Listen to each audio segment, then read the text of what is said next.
নমস্কার বন্ধুরা, আমাদের চ্যানেলে আপনাকে স্বাগত জানাই। আজকে আমি আপনাদের এক ভোলা ভালা ভক্তের গল্প শোনাবো। একটি গ্রামে ভোলা নামের একটি লোক থাকতো। নিজের নামের মতোই সে খুব ভোলা ভালা ছিল। ও নিজে চালাকি করতে পারতো না, আর কারোর চালাকিও ধরতেও পারতো না। সব কাজ ও খুব সাধারণভাবে সম্পন্ন করত। লোকজন ওকে নিয়ে বেশ মজাও করত। ও বেশ ভগবান ভক্ত ছিল, কিন্তু ও খুব গরিবও ছিল। জঙ্গলে কাঠ কেটে ওর জীবনযাপন করত, আর ছোট্ট কুটিরে ও একাই থাকত। সপ্তাহে একদিন ও নগরে তৈরি হওয়া মন্দিরেও যেত। একদিন ও গিয়ে দেখল যে মন্দিরে ঠাকুরের সামনে অনেক প্রদীপ, ধূপ ইত্যাদি সমস্ত কিছু জ্বলছে, আর যার কারণে মন্দিরে খুব ধোঁয়া হয়ে গেছে। তখন ভোলা বলল, এখানে তো বড়ই ধোঁয়া হয়ে গেছে, এতে তো প্রভু আপনার চোখ জ্বলে যাবে আর শ্বাসও বন্ধ হয়ে যেতে পারে। আজ আপনি এক কাজ করুন, আজ আমার ঘরেই চলুন। আজ কাঠ বিক্রি করে একটু বেশি টাকা পাওয়া গেছে, সেগুলো বিক্রি করে যথেষ্ট আনাজ কিনে দুজনে খেয়ে নেব। ওর সরল মনের চিন্তা দেখে ভগবান স্বয়ং ওর সামনে প্রকট হয়ে গেলেন আর বললেন, ঠিক আছে, তুমি গিয়ে খাওয়ার তৈরি করো আর আমাকে ডেকে নাও, আমি চলে আসব। ও খুশি খুশি বাড়ি গেল। ভোজন বানানোর সব সামগ্রীও কিনলো আর খুব ভালোবেসে রান্না করলো। ও রান্না করার পর ও ভগবানকে ডাকার জন্য মন্দিরের দিকে এগিয়ে গেল। রাস্তার মধ্যে ও একটা বালককে দেখতে পেল। বালকটা বলল, আমার বড্ড খিদে পেয়েছে গো।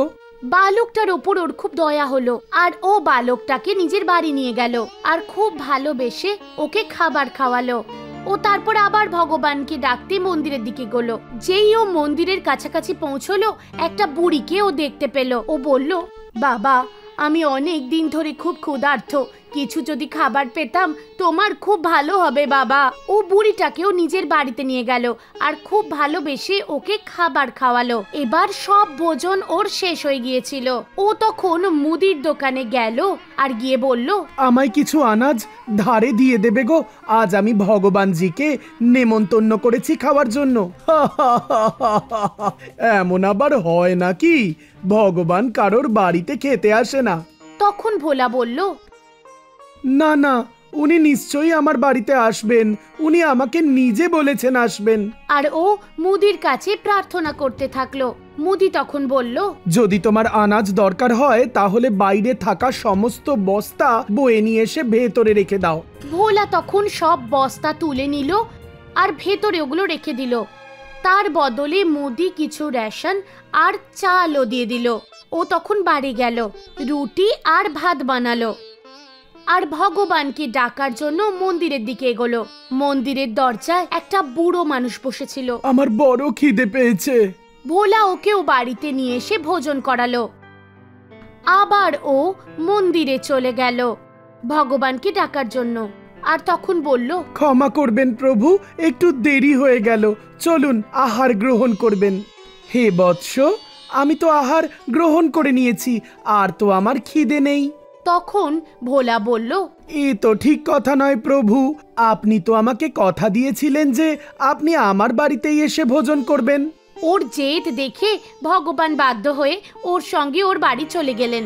এরপর ভোলা যখন খেতে দিল, ভগবান তখন বললেন, এখন তো আমার একদম খিদে নেই গো, তুমি যে আমায় তিন বার খাইয়ে দিয়েছো।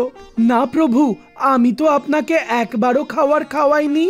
তখন ভগবান বললেন, সে কি গো, ওই বালক, বৃদ্ধা, বৃদ্ধ সব তো আমিই ছিলাম, তুমি তো আমাকেই খাইয়েছো।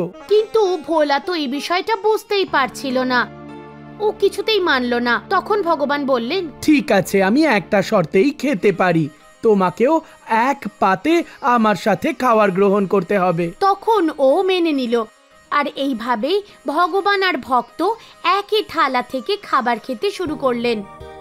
ভগবান ভোজন করে চলে গেলেন। এরপর ভোলার দিনই পুরো পাল্টে গেল। ওর ঘর ধন ধান্যে পরিপূর্ণ হয়ে গেল। ওর এই স্থিতি দেখে মুদিও মন্দিরে গেল আর ভগবানকে বলল, ভগবান, আপনি ভোলার বাড়িতে গিয়ে ভোজন করেছেন, এবার আমার বাড়িতে গিয়েও ভোজন করতে হবে। বেশ তো, তুমি ভোজন বানাও আর তারপর আমাকে ডাকতে চলে এসো, আমি যাব। ওই সেট তখন খুব খুশি হলো আর খুশি খুশি ও বাড়ি চলে এলো। মণ্ডপ সাজানো হলো, চাকরদের বলে সুস্বাদু 36 রকমের রান্না করা হলো। এরপর যখন রান্না হয়ে গেল তখন ও ভগবানকে ডাকার জন্য মন্দিরের দিকে এগোলো। ভগবান ওর কাছেও বালক রূপে দেখা দিলেন, কিন্তু ও বালককে দূর দূর করে তাড়িয়ে দিল। আর এইভাবে ওই বুড়ি আর ওই বুড়োটাকেও খারাপ কথা বলে দূরে সরিয়ে দিল ও। আর মন্দিরে পৌঁছে ভগবানকে বলল, ভগবান, আপনার ভোজন তৈরি হয়ে গেছে, চলুন গ্রহণ করবেন। তখন ভগবান বললেন, তুমি তো 3 বার আমাকে তিরস্কার করেছো, আর আমি তোমার সাথে যেতে পারবো না। ও ক্ষমা চাইতে থাকলো, কিন্তু ততক্ষণ ভগবান মূর্তিতে পরিণত হয়েছেন। যদি আপনাদের আমাদের গল্প ভালো লেগে থাকে তাহলে আপনারা অ্যামাজনে আমাদের হিন্দু স্টোর থেকে নিজের প্রয়োজনীয় জিনিস কিনে এই গল্পগুলো বানাতে আমাদের সাহায্য করতে পারেন। আপনাদের এই ছোট্ট যোগদান আমাদের কাছে ভীষণ গুরুত্বপূর্ণ। স্টোর লিংক ডেসক্রিপশনে দিয়ে দেওয়া হয়েছে। তাহলে বন্ধুরা, আমাদের সবসময় প্রাণী মাত্রেই দয়া আর সহযোগিতার মনোভাব পোষণ করতে হবে, কখনোই কারোর তিরস্কার করা উচিত নয়। আপনাদের এই গল্পটা কেমন লাগলো অবশ্যই জানাবেন, আর এই রকম আরো গল্প শোনার জন্য চ্যানেলটাকে অবশ্যই সাবস্ক্রাইব করবেন। ধন্যবাদ।